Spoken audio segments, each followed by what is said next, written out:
ಕೀರ್ತನೆ 11. ಯೆಹೋವನನ್ನು ಆಶ್ರಯಿಸಿಕೊಂಡಿದ್ದೇನೆ.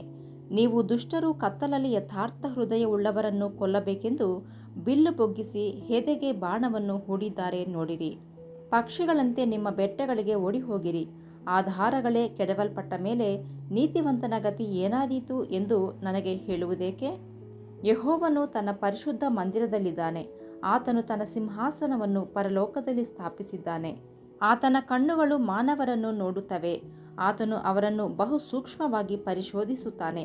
ಯೆಹೋವನು ನೀತಿವಂತರನ್ನು ಅನೀತಿವಂತರನ್ನು ಪರೀಕ್ಷಿಸುತ್ತಾನೆ, ಬಲಾತ್ಕಾರಿಗಳನ್ನು ದ್ವೇಷಿಸುತ್ತಾನೆ.